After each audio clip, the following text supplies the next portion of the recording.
Olá, gente, boa noite, tudo bem com vocês? Vou esperar um pouquinho mais a sala, as pessoas entrarem. E aí, pessoal, tudo bem? O que estão fazendo de bom nessa quarentena? Estão aproveitando para estudar, para relaxar? Conta aí o que vocês estão fazendo. Hoje a live vai ser muito legal, vai ser junto com o professor Vandré. O professor Vandré, ele é professor de Direito Administrativo no Gran Cursos e a gente vai conversar sobre os direitos decorrentes da maternidade, em homenagem ao Dia das Mães, que vai acontecer no domingo agora. E a gente decidiu fazer essa live para debater os direitos decorrentes da maternidade. Eu acho que o professor Vandré já está aqui na sala. Vou chamá-lo para a gente começar a nossa live. Vamos ver. Mandem aí, gente, o aviãozinho. Olá, professor Vandré, tudo Oi, bem, tudo querido? bom? Como é que Tudo você está? jóia, tudo bem. Ah, que legal. Obrigada por ter aceitado o convite de fazer essa live aqui no canal As Defensoras. Você sempre é muito bem-vindo. Obrigada Eu pela que, disponibilidade. eu que agradeço demais o convite, ainda mais numa data tão especial, poder falar aí na véspera do Dia das Mães, a gente poder comentar alguns julgados, algumas decisões, alguns direitos que a maternidade também confere, não só obrigações, né? Você que é mãe sabe que Sim, obrigações tem de monte, né? tem de monte. Que bom, André, que você teve esse tempinho para a gente conversar um pouquinho. Então, professor André, eu estava explicando aqui antes de você entrar que a gente decidiu fazer essa live em homenagem ao Dia das Mães, né? Que acontecerá no domingo. Nesse período de quarentena, muitos estão sem ver, né, a mãe. Eu estou sem ver a minha mãe por causa do isolamento. Ela Eu já também. é mais idosa, do grupo de risco, então eu preferi ficar por aqui. A gente vai fazer um encontro no domingo pelo Zoom. Ai, que legal, hein? É, É, é uma nova realidade, né? A com gente tem que ir se certeza. adaptando a essa nova realidade. É o que tem para janta, né? Como minha mãe mesmo Exatamente. diz, é o que tem para janta, é o que a gente tem. Esses dias, sabe o que eu fiz, Kate? Eu peguei o carro, fui eu, minha esposa e meus dois filhos, fui Sim. lá para a porta da casa dela, Uhum. liguei para minha mãe, falei, Uhum. mãe, chega aí. Aí chamei, meu pai e minha mãe ficaram no portão e eu do lado de dentro do carro, sabe? Porque assim, eu tenho dois filhos pequenos, um de 5 anos e uma que vai fazer 2 anos daqui 2 semanas. E eles estão assim, poxa, o de 5 anos até entende, ele sabe que é o tal do coronavírus, ele sabe que é complicado e tudo mais, mas ainda assim, para quem tem 5 anos de idade, entender não entende, mas já meio que aceita algumas coisinhas. E a minha filha, a Carol, de 2 anos, esses dias minha irmã veio entregar uma coisa pra gente aqui, e aí Uhum. foi até ovo de Páscoa, na Páscoa, foi trazer chocolate para eles. E a minha filhinha saiu correndo para dar um abraço nela. E aí minha irmã, não, não, não, não Não posso. pode. Aí ela virou e falou assim, não, mas eu sou boazinha, tia Grazi. Oh, meu Deus, que fofa.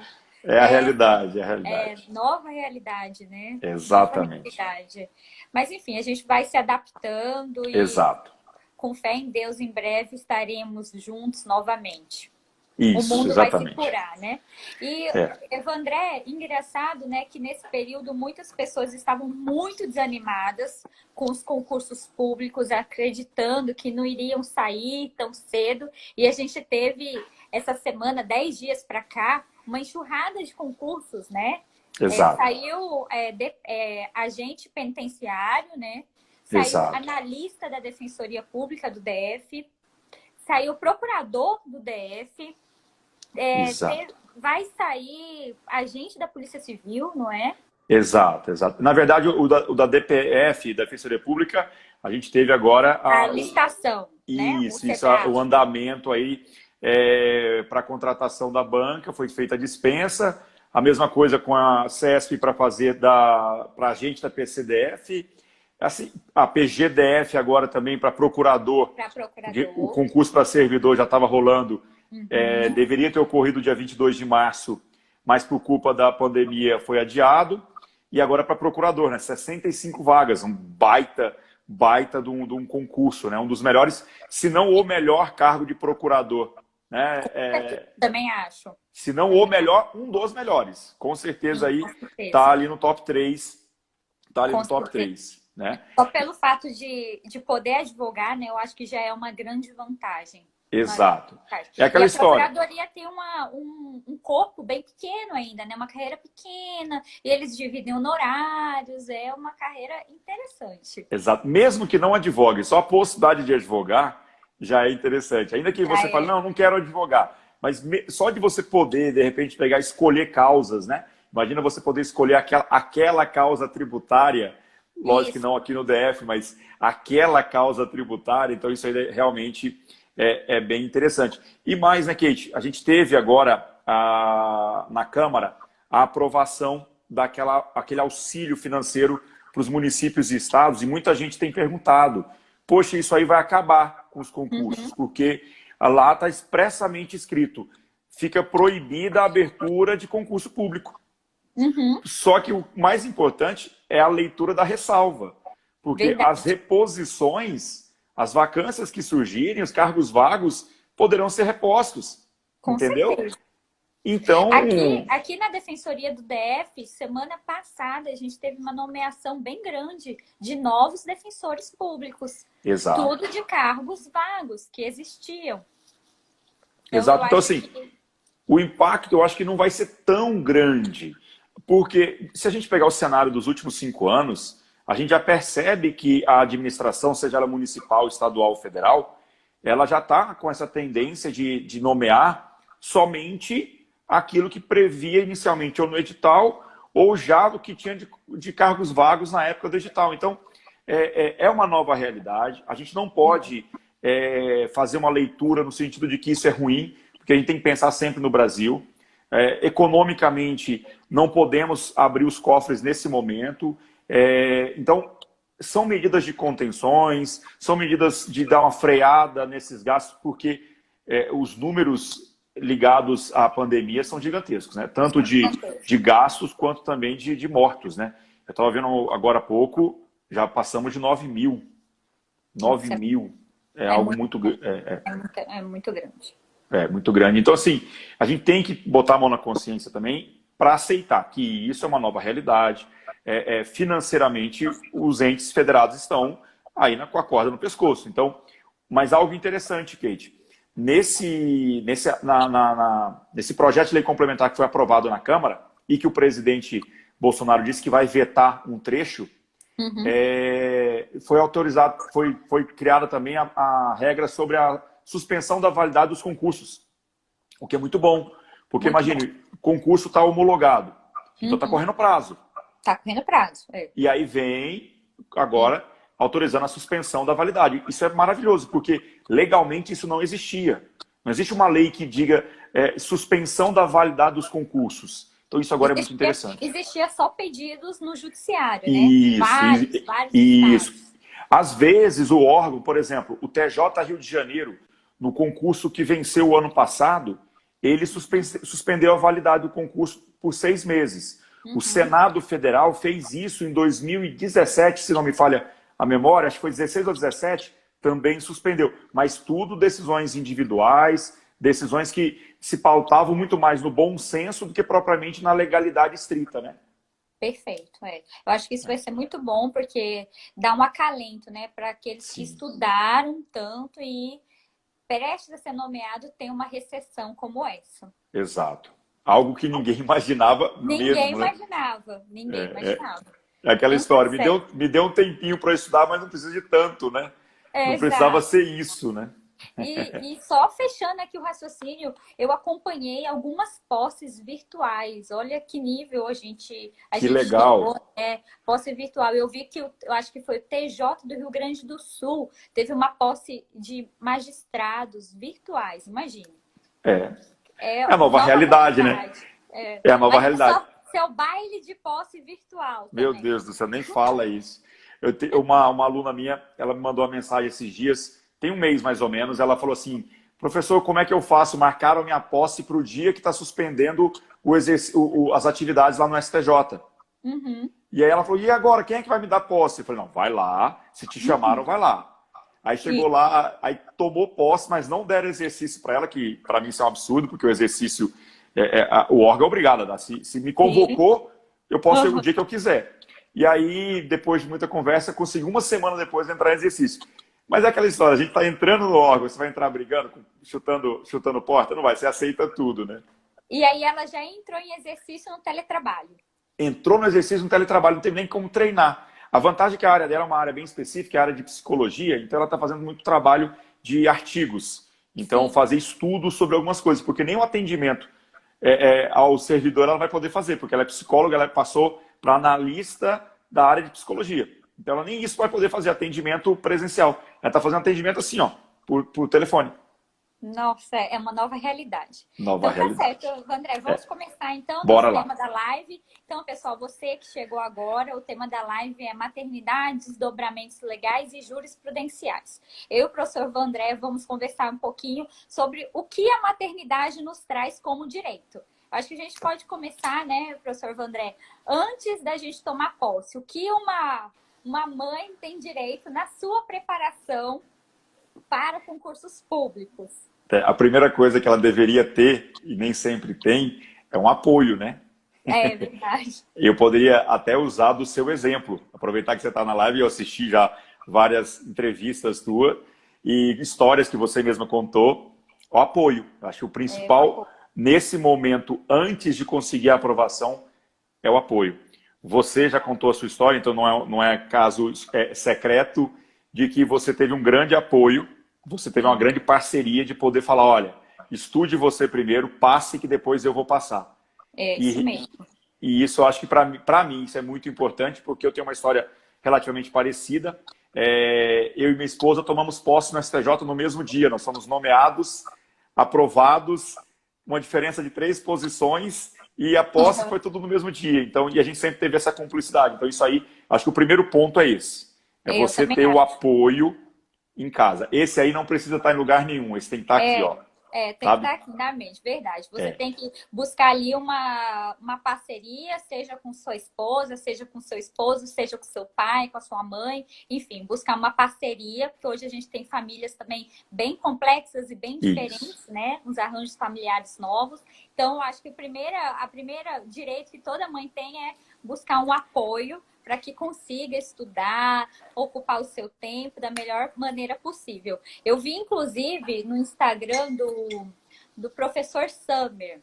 O professor Summer, um querido, eu vi o Instagram dele que uma seguidora perguntou: como é que eu vou estudar para concurso com um filho e um marido?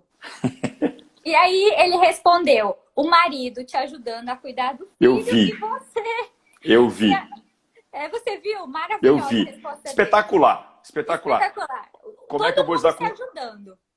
como é que eu vou estudar com um filho e um marido? Põe um marido para cuidar do filho, Exatamente. Foi ótima né? a resposta dele. Foi Muito simples. maravilhosa. Eu vi também, achei assim espetacular, porque é também uma nova realidade. A gente está falando de novas realidades, é uma nova realidade que infelizmente a gente ainda não tem muito na prática, mas eu recebo muito isso, sabe, Kate? Muita gente me manda, professor, pô, vi tua história aí, você e tua esposa, mas pô, nem sempre na prática é assim. Mas eu sempre falo que a gente tem que ter um contrato familiar. É botar todo mundo à mesa e falar, olha, é para a melhoria de todo mundo. Mas beleza, eu acho que esse faz parte da ética, da consciência. Agora, juridicamente, a gente poderia falar, de repente, da questão da amamentação durante a prova? O Sim, que você acha, maravilhoso. Kiko? Sim, maravilhoso. Vamos lá. Pois é, eu acho que esse é um ponto que é até ilógico, né? É até ilógico, até hoje, a gente não ter algo que possa falar que é natural. A gente tem uma lei federal que trata sobre isso, só que Uhum. ela é uma lei Recente, federal né? recentíssima, Recentíssima. recentíssima, ela é de setembro de 2019. Estou até com ela 2019. aqui. Isso, é a Lei Isso. Lei 13.800. 13.872. Isso. Isso. E essa lei, ela só vale para a União, viu? Só vale para a União. Exatamente. No DF a gente tem também uma lei de... Oi, a conexão tá Oi? boa? Tá boa. Tá boa a Tá. conexão aqui. Vocês estão Não, beleza. acompanhando aí, pessoal? Uma aluna que perguntou, uma seguidora perguntou qual é o tema da live. O tema da Ah, live é tá. maternidade, desdobramentos legais e jurisprudenciais. Verdade. Então, Não, André, essa lei é uma lei super recente, que tem vigência apenas na União, é de outubro de 2019, que permite que as mães, né, as lactantes, amamentem seu filho a cada 2 horas de prova, 30 minutos de amamentação, e que esse tempo, que isso é muito bacana, ele seja revertido para candidata, porque às vezes você até conseguia um atendimento especial, mas você não tinha o Não seu perdi. cronômetro parado. Isso Não. era terrível, porque você, mãe que me acompanha e que já teve o privilégio e a bênção de amamentar um filho, ninguém amamenta em 5 minutos, né? Pois é, eu acompanhei muito isso com a minha esposa. Os 2 filhos são totalmente diferentes. O Rafael, que é o mais velho, ele gastava mais ou menos isso, ok? 5 minutos, 8 minutos. Ele suava, mas ele mamava muito rápido. Já a Carol, meia hora, 40 minutos, tranquilo, sabe? Aquela coisa calma, uma verdadeira lady. E ele já, ogrão, assim, era coisa muito rápida. E eu sou mãe também de menina, então o meu tempo de amamentação era esse, 30, 40 minutos, aquela assim, um pouquinho aí parava, um pouquinho aí parava, era um processo. Não, e tem outra coisa. Antigamente, a mãe tinha que sair da sala da prova, ou às vezes nem fazia isso, tinha que deixar a criança com alguém e tudo mais, mas desde o momento que sai, você já está perdendo tempo, né? Exatamente. Entendeu? Então agora é interessante porque eu estava até vendo o seguinte, tem um probleminha aí nessa história. Qual é o problema? O Ministério da Saúde recomenda a amamentação até quantos anos? Pois é, 1 ano. 1 ano, e se puder chegar a 2, melhor ainda. Bom, e essa lei só permite até os 6 meses, não é? Exato, exatamente. Eu não estou pregando que tem que ser 1 ano, 2 anos, estou só trazendo dados, tá? E aí a lei garante isso se você tiver filho até 6 meses. E mais. Outro ponto interessante. E desde que você peça esse atendimento no momento da sua inscrição. Aí eu te pergunto, e agora que muita gente se inscreveu, de repente gestante, grávida, mas que na data da prova ainda teria ali 4, 5, 6 meses só de gestação. Agora o que pode acontecer? Ela não vai ter o direito. Ela não requereu. Imagina. Não requereu no momento oportuno. Aí eu te pergunto, o que você acha? Poderia essa mãe chegar lá na Defensoria Pública do DF, bater as portas e falar, olha, eu me inscrevi para PGDF, eu estava gestante, a previsão de prova eu teria ali 6 meses de gestação, com o adiamento agora, minha filha já nasceu, ela tem 2 meses, eu quero amamentar, só que o CESP não me abriu essa possibilidade. O que você diria? Não, só para florear um pouco mais seu exemplo, mais trágico ainda, ela teve um filho prematuro. Pelo cálculo dela, ela não iria estar no dia da prova com a criança, no mundo ainda. Imagine se ela tivesse um filho prematuro. Eu diria que ela tem todo o direito. Eu entraria com uma ação judicial para ela, com pedido de liminar, para que ela tivesse o direito, falando que a lei ela é auto-aplicável e que ela tem o direito, sim, independente dela ter feito o pedido de forma atemporal. Eu acho que seria tranquila a concessão de uma ordem para isso, porque eu não consigo imaginar um juiz por uma situação. É um fato superveniente que não depende, foge ao controle de ambas as partes, não é culpa também da banca examinadora, tá? Mas que é uma nova realidade e que essa realidade tem que ser adaptada sem sombra de dúvidas, né? Então, mas é um caso interessante, né? Imaginar que a gente não tinha isso, agora tem, e ainda assim ainda há uma restrição, né? Ainda há uma restrição de requerimento e no máximo até 6 meses de idade. Essa é interessante, achei bem legal. E aplicabilidade para os estados e para os municípios, né? Aqui nesse ponto, deixar bem claro, existem já estados que possuem legislação própria, tá? Então tem estado que já prevê isso há mais tempo, mas é a minoria. O DF, por exemplo, também foi nessa onda, mas também há pouco tempo, é agora, sabe? Não é nada há muito tempo. Então, imaginar isso em 2020, a lei é de 2019, mas olha isso, 19 e 20 só, é incrível, né? Incrível. É incrível. Outro ponto que eu acho interessante é a gente falar sobre o TAF. É o meu segundo ponto. Eu acho que eu te mandei meu arquivo, hein? Eu te mandei meu material.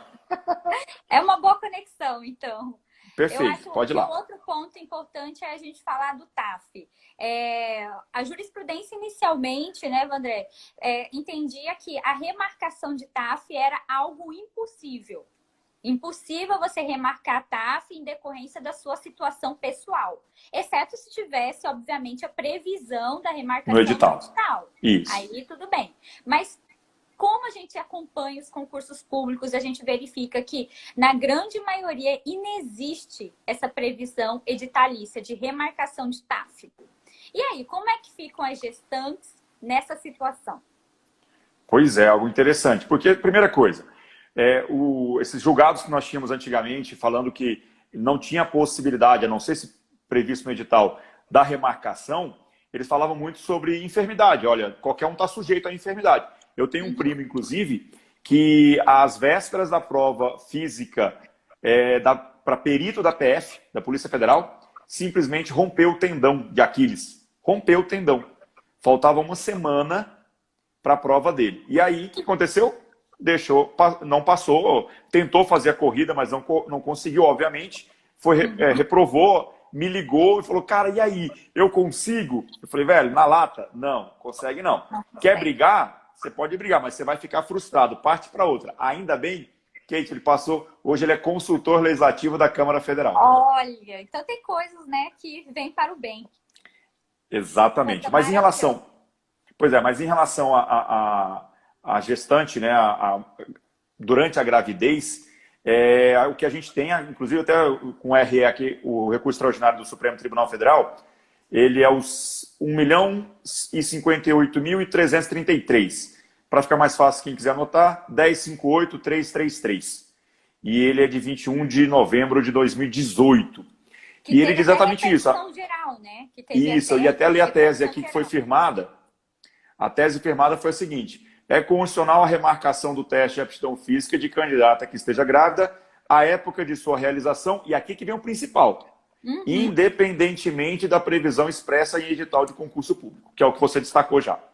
Exatamente. Esse também é um avanço, né? Porque a gestante, com certeza, ela tem uma limitação física naquele momento e ela não vai conseguir competir em grau de igualdade com as demais concorrentes, né? Então, eu acho que Exatamente. É bem bacana esse entendimento em repercussão geral, inclusive do Supremo Tribunal Federal. Então, a gente já falou aí duas situações bem interessantes. E nesse caso, Kate, só um complemento? Sim.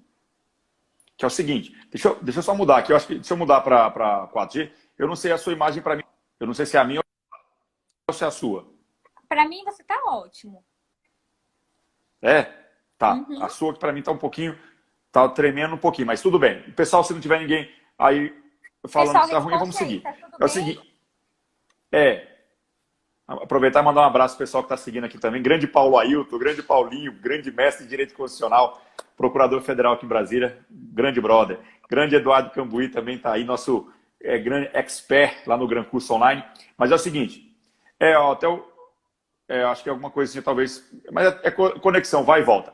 Kate, o que eu ia falar é o seguinte, quando é que a mulher, a gestante, vai poder fazer essa prova? Vandré? Oi?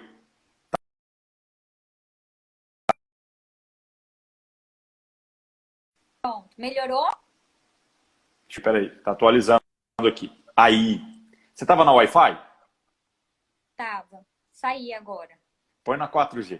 Põe na 4G que acho que melhora. Coloquei. Melhorou, pessoal? Então, eu acho que agora sim. Então, vamos lá. Então, a gente está retomando. A gente falou aqui da repercussão geral do Supremo, né? Isso. Aí a pergunta que eu queria fazer para o pessoal é o seguinte. Tá, a mulher tá gestante, não pode fazer o TAF. Quando é que ela vai poder fazer? Quando é que vai ser aberto para ela essa possibilidade? O que a gente tem hoje, como recomendação médica, é após o período da licença maternidade.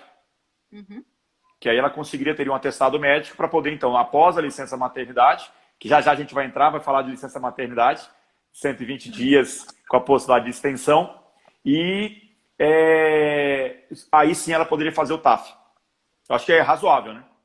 Com certeza, totalmente razoável, porque após a gravidez, né, ainda demora um tempo para a mulher conseguir recuperar, conseguir ficar tranquila e competir, né? Porque faz Sim, parte do concurso, né? Faz parte do sim, concurso, é uma fase do concurso e tem que haver ali a igualdade para que a gente consiga, pela meritocracia, selecionar o melhor. exato. Vamos, Perfeito. vamos Qual é adiante, o seu vamos passar para próximo frente? tema? Vamos. O meu Ó, próximo tema aqui, não fala. sei se é o seu, o meu é licença maternidade. É o Pode seu? ser. Depois eu quero voltar em dois tópicos polêmicos. Então tá, então volte aí, depois a gente passa para esse. Pode falar. Já vai direto para ele? Pode. Fogo no parquinho, então, olha Então, só. fogo, vai. Vamos lá. Você concorda com vagas para mulheres, sobretudo na carreira policial, muito na área militar, com delimitação do número de vagas menor para mulher do que para homens? Por exemplo, 1.000 vagas PM de algum estado. Das 1.000 vagas, 200 para mulher, 800 para homem. Você concorda com isso? André, eu acho super polêmico. Eu falei que era fogo no parquinho. Super polêmico. Depende do fator de discriminação. Qual seria o fator ali que retiraria, que faria essa separação? Não, pois é porque eu pergunto o seguinte para você. Você vai fazer hoje um concurso para delegado da Polícia Civil do Paraná. Está aberto aí agora, delegado Polícia Civil do Paraná. Das vagas existentes, quantas são para mulheres, quantas são para homens? Não tem isso. Por que para delegado, para agente, por exemplo, escrivão da PCDF, temos aí o concurso com 300 vagas, certo? Certo, certo. Se 300 mulheres passarem, as 300 vão assumir. Sim? Uhum. Sim, perfeito. Por que para a polícia militar a gente tem que ter essa limitação? Eu acho que a prova ela tem que ser feita para excluir quem não tem capacidade, seja homem ou mulher.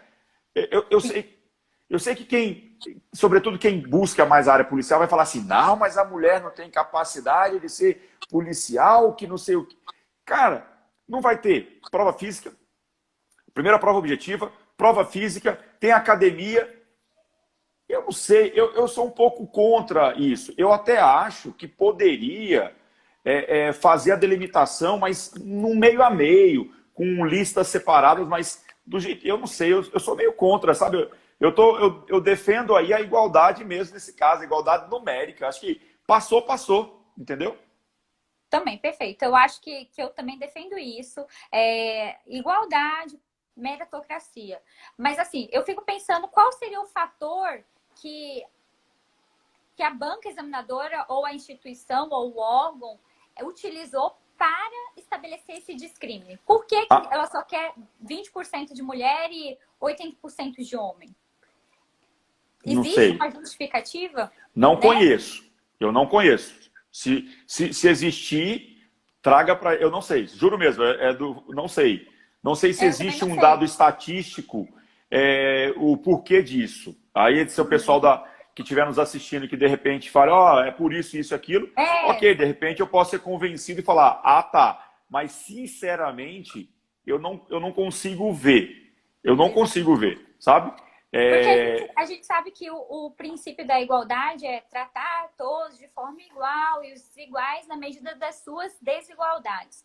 E o fator de discrimínio tem que ser levado em consideração. Por que você está tratando desigualmente determinada pessoa?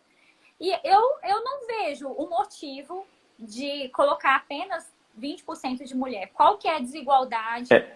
Eu vou dar um paralelo aqui, que aí para mim já tem uma lógica. Aí já vai ter esse fator.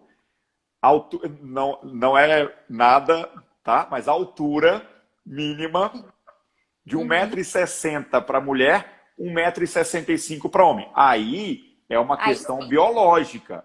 Por quê? É comprovado que o homem é mais alto que a mulher.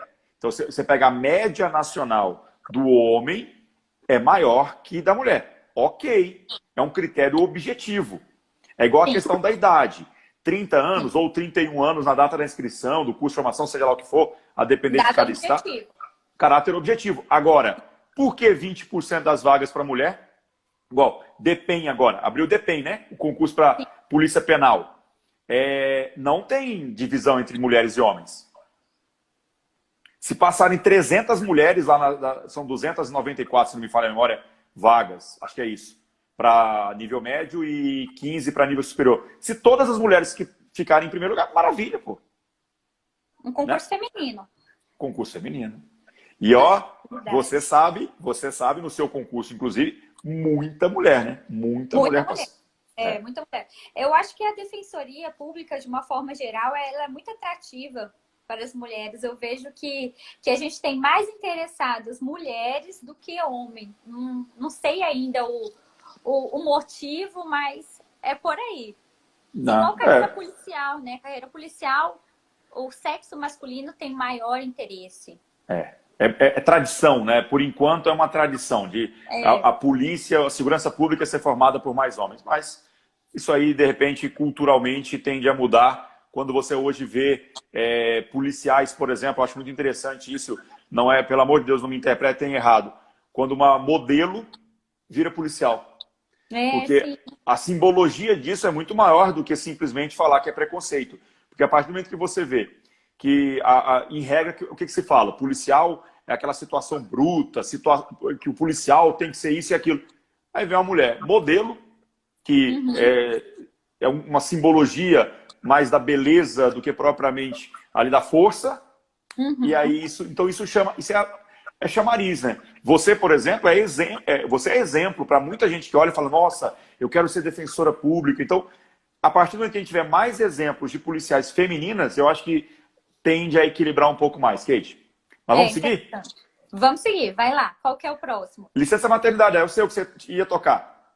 Então tá, então vamos falar um pouquinho da Lei 8.112. Vamos falar da licença maternidade, prevista lá no artigo 210, né? Que inicialmente ela tem o período de 120 dias, né?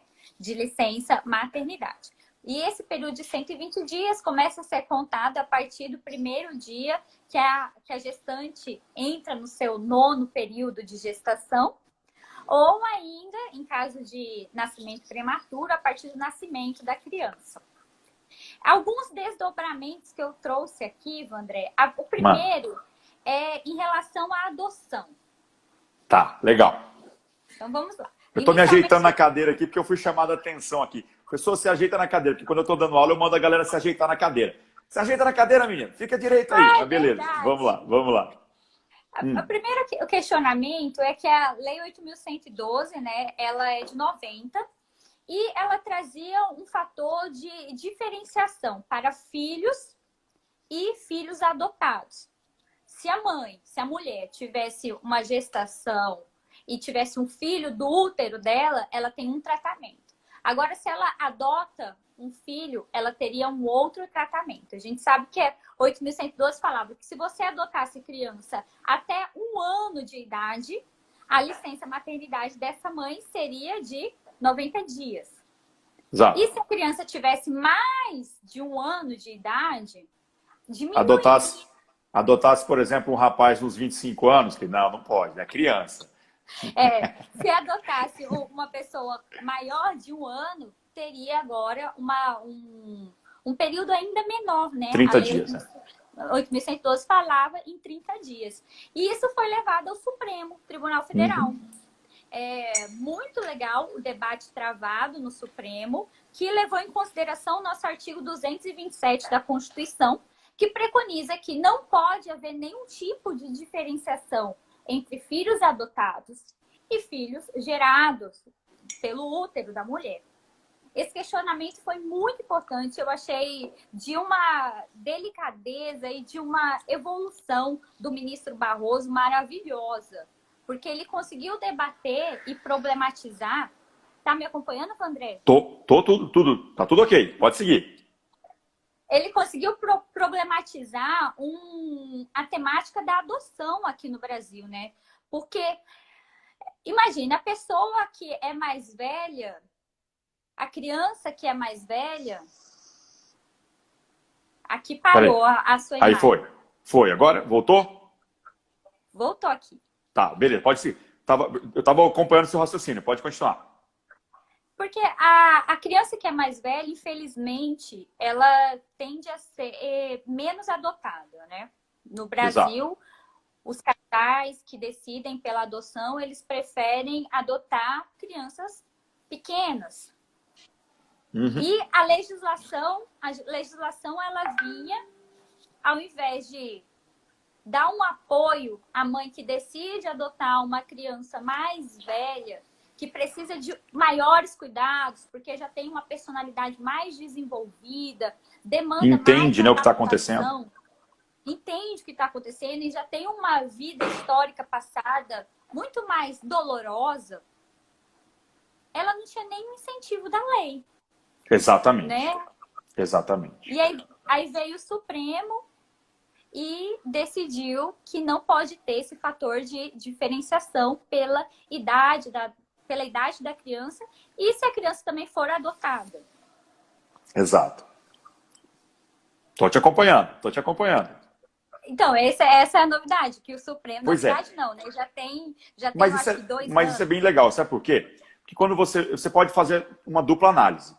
Se você analisar pura e simplesmente pelo fato de que você está adotando alguém que tem já a idade, por exemplo, 8, 9 anos, você fala, poxa, mas quais cuidados essa criança de 8, 9 anos tem que ter comparado com aquela de apenas 6 meses, 8 meses? Se você for olhar um cuidado físico, de fato, uma criança de 8 meses, 6 meses, menos de um ano, ela demanda muito mais que aquela criança de 6, 7, 8, 9 anos. Agora, o lado psicológico da criança de 8, 9, 10 anos é que pega. Então, se eu posso ficar com o meu filho que eu estou adotando, que tem 6, 7, o mesmo período que uma mãe ficaria quando está tendo o seu filho biológico, é aquele período de adaptação química, eu diria. É uma adaptação em que você pode se entregar. Imagine só, a criança tem 8 anos de idade, você adota. A criança está mudando, sei lá, de um orfanato, não sei onde ela estava, vai para tua casa, você dá um beijo nela e fala, tô indo pro trabalho e volto à noite. Ela fala, peraí, e aí? Você entendeu? Então, concordo, assim, a gente tem que sempre olhar os dois lados da moeda. Eu acho muito legal essa decisão de equiparação. Mas eu posso pegar um gancho nesse prazo da licença maternidade do 100... Tá me ouvindo? Diga lá, Tá. sim. O dos 120 dias, 2 pontos que a gente pode tratar ainda. A extensão de mais 60 dias e o termo inicial. Porque você comentou a questão do termo inicial, vou até falar já dele. Quando é que começa esse prazo de licença maternidade? A gente tem o início, segundo a lei, a partir do momento que nasce ou quando se completa o 9º mês. Dali começaria o período de 120 dias. Mas aí eu te pergunto, e aquela mãe que sai da maternidade e seu filho fica, porque ele ficou na UTI, o filho ficou na maternidade e lá precisou de alta médica só daqui 30 dias. Exato. Perfeito esse entendimento do STJ, super recente, esse entendimento do STJ, que entendeu que a partir da alta médica do nascituro, né, do bebê, do recém-nascido, que começa a contar o prazo da mãe. A gente tem até um julgado do STF agora, do ministro Edson Fachin, que é de 2 de abril, agora, né? Super recente, e só que é voltado para as regras trabalhistas, CLT. Mas eu já, até uma informação interna lá no STJ, administrativamente, eles já estão adotando essa posição. Então, recentemente, um grande amigo meu, o professor Anderson Ferreira, estava até agora há pouco na live, ele teve gêmeas prematuras. E elas permaneceram desde o dia 12 de agosto, foi quando nasceram, 40 e tantos dias. 40 e tantos dias. E simplesmente a mãe e ele, né, no caso, em casa já, só que as filhas na UTI. Na UTI neonatal, para ganhar peso, que hoje estão perfeitas, estão ótimas, maravilhosas, chorando, que é uma maravilha. E a mãe perdeu, entre aspas, esses 45 dias. Então, é uma decisão acertadíssima e até uma informação. Foi aprovado, deixa eu pegar aqui, dia 27 agora de abril, no plenário da Câmara, o projeto de lei 472. E esse projeto de lei altera justamente isso. O início da licença maternidade, iniciando a partir da... Tá aqui, ó. O início da licença maternidade para mães de bebês que ficarem internados por mais de 3 dias após o nascimento. Ficou mais de 3 dias, não conta do nascimento. Até 3 dias conta do nascimento. A parte da alta hospitalar. Alta hospitalar. Perfeito. Então tem um projeto de lei, tem essa decisão do Supremo Tribunal Federal já, então é aguardar aí cenas dos próximos capítulos, mas já é algo que parece irremediável já, não volta mais. Sim, que ótimo. E qual que é o outro ponto? Você falou que tinha 2 pontos. O outro ponto é o prazo de 120 dias, porque na prática hoje a grande maioria está tirando não só 120, são 120 mais 60. Mas eu sempre falo para meus alunos tomarem muito cuidado em prova, porque a licença maternidade ainda é de 120. 120 dias, sim. Ainda é de 120. Não tem a obrigatoriedade do mais 60, que seria mais metade. Que aí chega no 180. Você já usufruiu... Quando você teve sua filha, você já era defensora? Já era servidora? Não. Ah, não era, né? Não era. Ficava apenas em casa, na época que eu tive filha. Entendi. E aí, depois que eu comecei a estudar para concurso, aí eu fui analista do Tribunal de Justiça. E eu lembrava de analista do TJ. Eu pensei que fosse nesse período, não foi não, né? Foi já depois, né? Não, foi depois. Tá. E aí, eu nunca tirei licença maternidade. Entendi. Pois é, e aí essa licença maternidade, ela só se prorroga se o órgão público realmente quiser. Eu lembro que no começo disso, foi lá em 2008, eu estou com a lei aqui, a Lei 11.770 de 2008, alguns órgãos federais não estenderam. O MPU, por exemplo, demorou mais de 1 ano para estender. Então tinha mãe que tirava só 120 dias. E aí também interessante, porque a CCJ, ela aprovou agora a PEC 158, tá? Tá aprovada na CCJ da Câmara, a PEC 158, que aí vai botar na Constituição que a licença maternidade será de 180 dias. Aí não tem que discutir mais. Aí vai ser na própria Constituição. Verdade. Outro ponto que eu trouxe aqui também falando da Lei 8.112. Posso terminar na maternidade ainda? Vamos. Posso terminar um pouquinho mais na licença maternidade? E se você já tivesse tido sua filha e tivesse tomado posse no TJDF, nesse intervalo aí, já entraria de licença? Já entraria de licença. Já entraria de licença.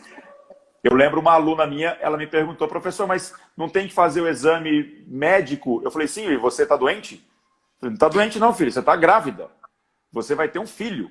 Ele, com certeza, ele pode até te deixar um pouco doente, você não vai dormir nunca mais como você dormia antes, mas não é uma incapacidade de doença. Então, você já entra e aí, lembrando, né? A mulher terá o direito à licença maternidade, mas não todo o período. Ela vai ter direito contado desde a data do nascimento. Então, se faltarem ali 3 dias só, são só 3 dias. Se faltarem 20 dias, são 20 dias. Perfeito.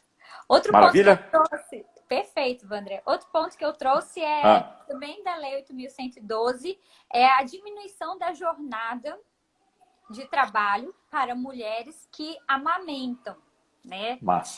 Muitas ainda ficam com essa dúvida, assim, nossa, mas eu estou amamentando, vou começar a trabalhar, como é que faz? E a Lei 8.112 prevê, né, que a mulher tem direito à diminuição da sua carga horária em até 1 hora, dividido em 2 períodos ali de 30 minutos para realizar a amamentação. E é bacana que tem alguns lugares, eu acho que o STJ tem, me confirma, André, que tem um espaço, não é? É um berçário maravilhoso lá, viu, Kate? É um berçário maravilhoso que as mães descem, tem um momento ali de prazer, de conexão com os filhos. Isso, no TJ não tinha, mas no STJ eu sei que é referência. Isso, o STJ realmente tem, e esse é só para as mães. Como eu e minha esposa somos do STJ, nossos filhos só ficaram lá porque ela é servidora do STJ. Se apenas eu fosse o servidor do STJ, eu não teria direito. Só para a mãe. Então, a mãe servidora do STJ tem direito de colocar seu filho, tá? A partir do 6º mês, ou se ela retornar antes da licença maternidade, depois que terminar a licença maternidade, e pode permanecer até 1 ano e 6 meses, até 1 ano e meio, respeitado o limite, se não me falha a memória, está em 45 vagas. Então, por exemplo, a minha filha Carol, ela saiu recentemente. E ela saiu exatamente com 1 ano e 6 meses. Ela conseguiu ficar até o final. Aí esse berçário a gente deixa de receber o auxílio creche, né, o que ele quer pago mensalmente, porque isso aí ó, a gente tem o berçário, né, que não paga nada, só deixa de receber o auxílio creche. E tudo, alimentação, festinha de aniversário, São João, festinha da Páscoa, Dia das Mães. Se você quiser ver mulher chorar emocionada, é você ir no Dia das Mães, no berçário do STJ. Mãe sai de lá com a maquiagem toda. Nossa, muito bom, muito bom. Fantástico esse projeto da STJ. Fantástico. Referência mesmo. Tá trabalhando, consegue descer ali no intervalo, dar uma olhada no seu filho, porque quando a gente acaba a licença maternidade, a gente tem que voltar aos nossos afazeres. Mãe sabe que é um novo pesadelo, parto, né? É um novo pesadelo. Parto. É um pesadelo. E você sabia, no Kate? No TJ não tem isso, no Tribunal de Justiça aqui do DF não tem. Existe o berçário, mas eu acho que o berçário ele não fica dentro do tribunal, né? Porque do STJ é dentro do STJ. Dentro do tribunal, lá dentro, na parte central. Então, é maravilhoso. E tem uma coisa, não sei se você sabe, lá no STJ, as mães, e aí os pais também têm direito, você pode instalar um aplicativo que você vê as câmeras do berçário. Então, você está trabalhando lá da sua estação de trabalho e a câmerazinha, você está vendo o seu filho ali engatinhando, o outro filho mordendo, o seu filho pegando a chupeta do outro. É uma maravilha, é uma maravilha. É um BBB literalmente. Gente, muito bacana. Deixa eu só responder aqui. Para ser defensora, tem limite de idade? A Débora está perguntando. Não, Débora, na defensoria a gente não tem limite de idade. Geralmente. 75 anos, né? Isso, verdade. A gente falou de limite de idade inicialmente na nossa live para as carreiras policiais, né? Isso. E geralmente tem, e também para bombeiros, militar, geralmente tem. Exato. Tem outro Vamos continuar a noite. Aí, de maternidade, licença maternidade não, mas eu tenho aqui também na 812, o artigo 69 da 812, ele garante que a servidora gestante ou lactante ela seja afastada das atividades penosas, perigosas e insalubres. Ela continua trabalhando, ela só é afastada desses fatos geradores. Então, se ela é uma perita da PF, ela jamais vai trabalhar num laboratório químico. Ela vai sair e ela vai trabalhar na área administrativa. Então, a 812 também garante esse ponto. E tem não mais na 812, Kate, se você tem mais algum da 812, pode falar. Mas eu ia falar eu ia falar que essa previsão da 8.112 ela foi replicada em uma legislação para CLT. Também as mulheres que são empregadas, regidas pela CLT, elas também têm o direito a... Seria uma readequação ali, né? A uma atividade não penosa, não insalubre. Exato, legal, é perfeito isso, né? Isso aí é essencial.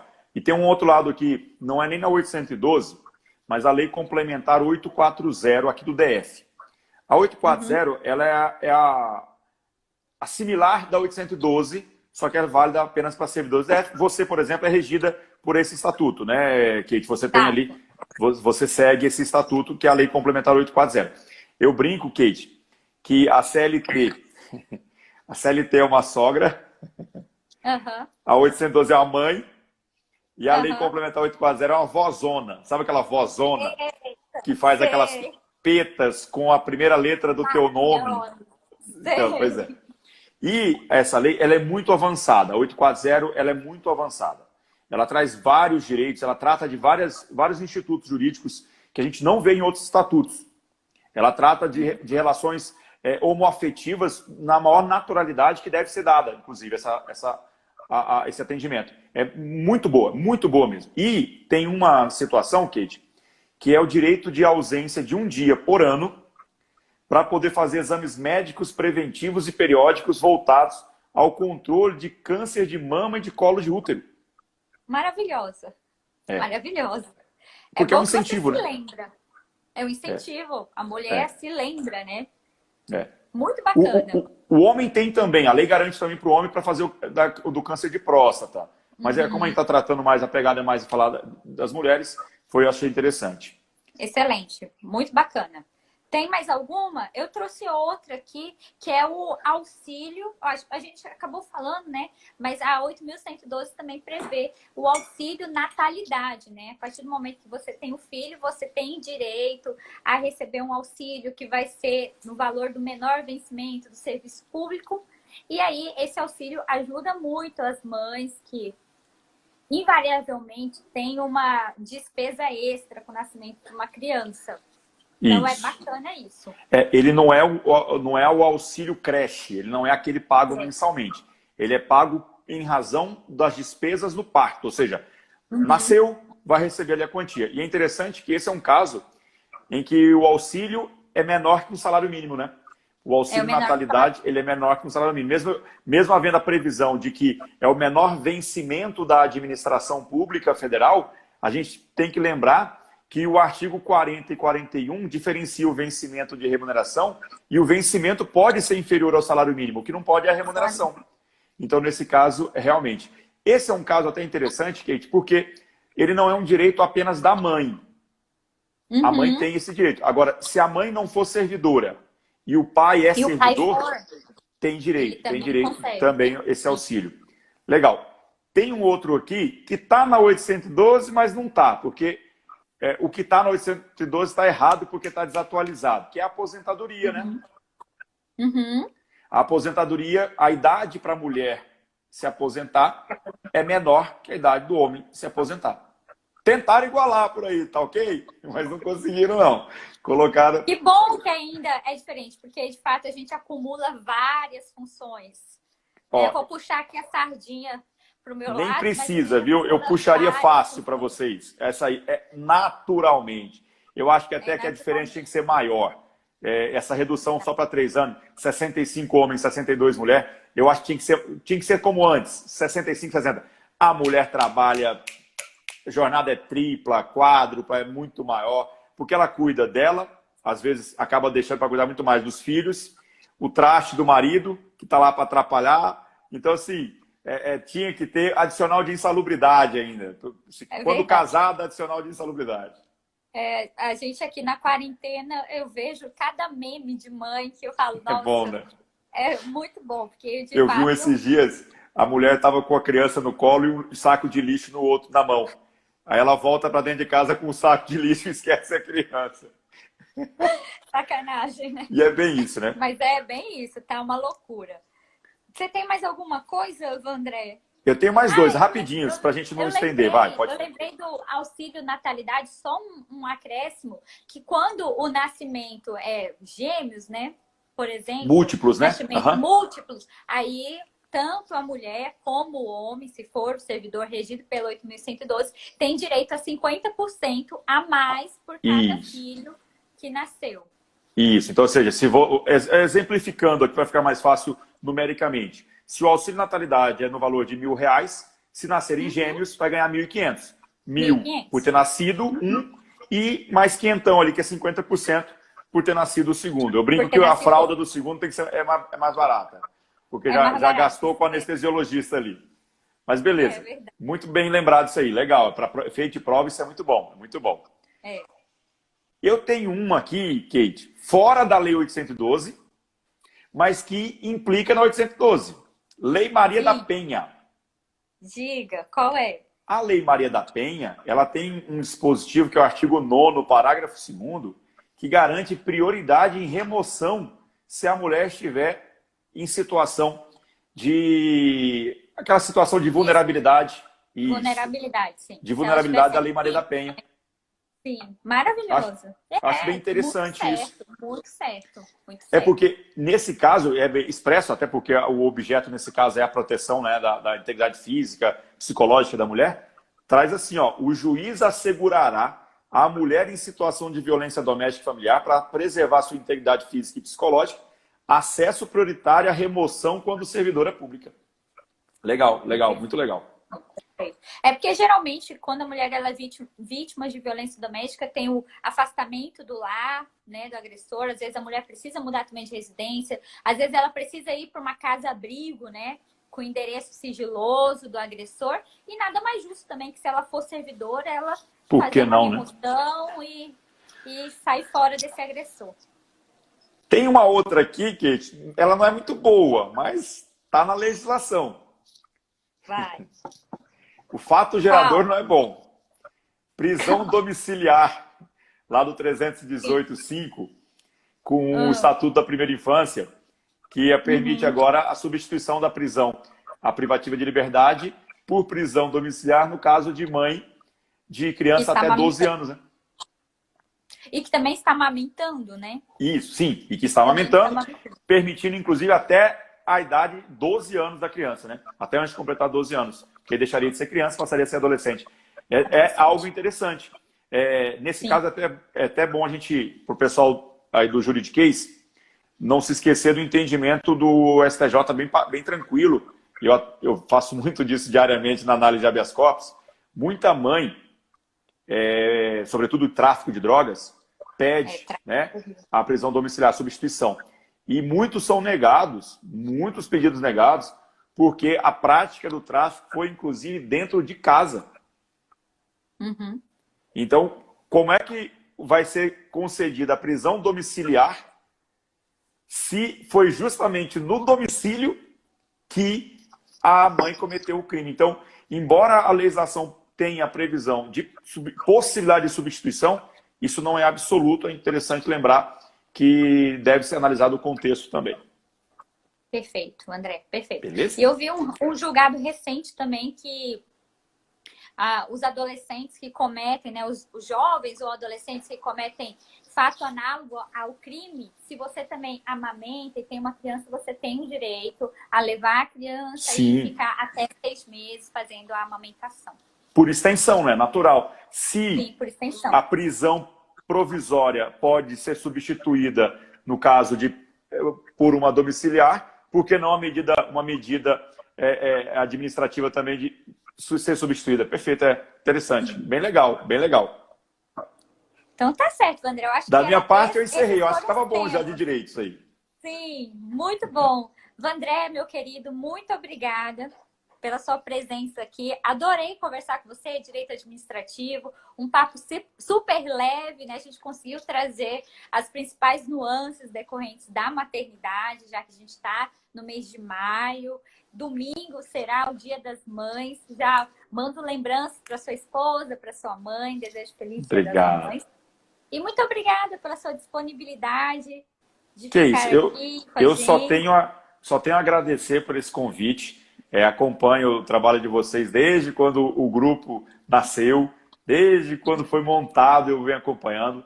Acompanho muitas lives que vocês fazem também, muitas aulas que vocês ministram. Parabéns demais, e em especial para você que encara essa matéria tão gostosa que é o direito administrativo. Eu brinco que o direito administrativo a gente tem que realmente ter prazer para ensinar, porque é uma matéria mais insossa, né? Não vive-se a prática do direito administrativo nas ruas, pelo menos não naquilo que é interessante. O que se vive na rua é a multa de trânsito. Esse aí não é muito legal. Então, eu que agradeço o convite, fique sempre à vontade, eu vou ter o maior prazer de poder atender, se possível, qualquer situação, beleza? Tá certo, querido. Pessoal, essa live ficará gravada lá no canal do YouTube As Defensoras, para quem perdeu ou quem quer revisar ou passar para alguém, fica aí o convite.